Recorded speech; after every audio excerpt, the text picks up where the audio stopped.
there's the difference, man. Back with another one. If it was 30 transsexuals, if it was 30 Fruit Loops, if they got gunned down, man, if they was hating on the man, it would be a big issue, wouldn't it? Oh boy, we got fire cooking today. Christian genocide, tap in.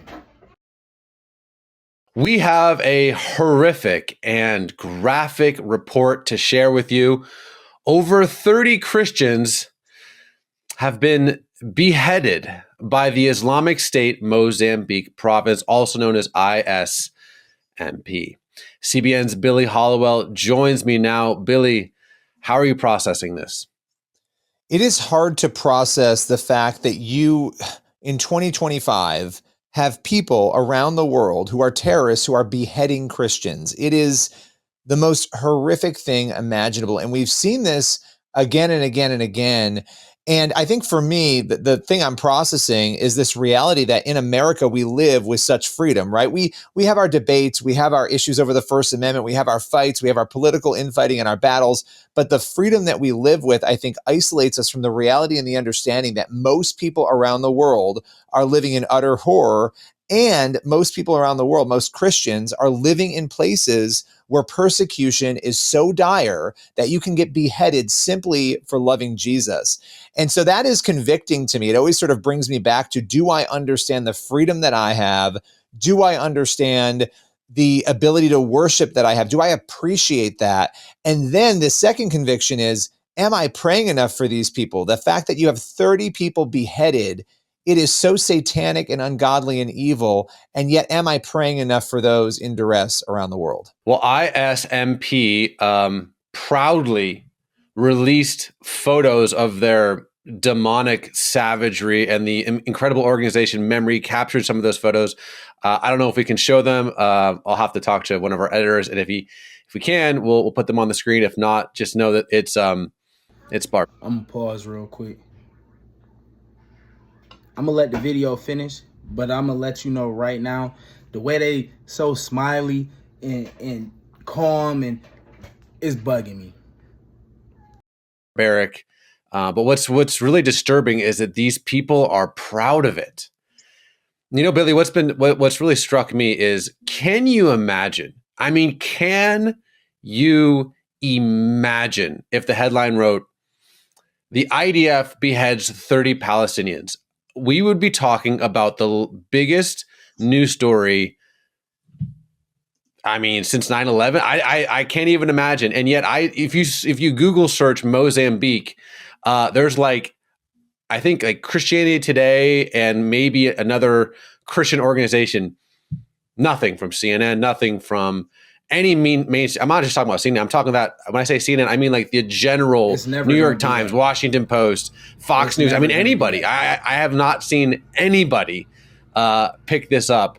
And this isn't uncommon. You know, we did a story earlier this year about how 70 Christians were beheaded in the Democratic Republic of Congo. Obviously, there's a genocide happening against Christians in Nigeria.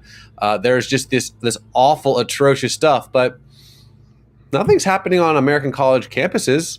Where are the flotillas? Where is anything? Where is even a poster? Where is a social media post about the extermination? And it's not just like there's bombs happening. Like, for example, there's bombs in Ukraine. There's bombs in other conflict zones. These aren't bombs. These are people like in Nigeria, like in the DRC, like now in Mozambique, that are being beheaded with knives and cut to pieces with machetes. And the world does not care. No Jews, no news. And, I'm frustrated for the people in Africa and other places like this, the Christians, our fellow believers, because I just don't see what would, unless the IDF was somehow implicated in some of these killings, that the world's going to care. And I know that's being cynical, but this is just another story that no one on the campus of Columbia or UCLA or University of Michigan is even going to know about, let alone care about. But that's different for us. I know you, the CBN. All right, man. You know why nobody's going to care? Because Christians refuse to wake up, bro. Let's be honest. We sit on our hands. We sit on our ass in our church and hide with no guns, no protection. We sit around and think that just talking amongst each other about what's going on is going to help us. No, it's not. Okay, we allow the left and the rest of the world to silence us while they scream death, sin, all kind of BS through a megaphone at us on this social media. And we sit back and we take it. You know why? Because you don't really believe. You say you believe. You don't really believe. To you, it's a social club. You know what it is?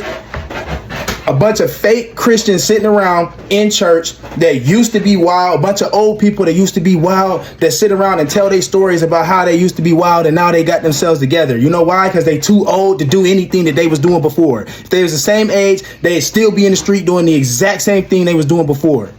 So let's be real. We'd rather sit around and argue translation of scripture. We'd rather argue about which denomination is this or that and all these different things, whether we want the New King James Version, the King James Version.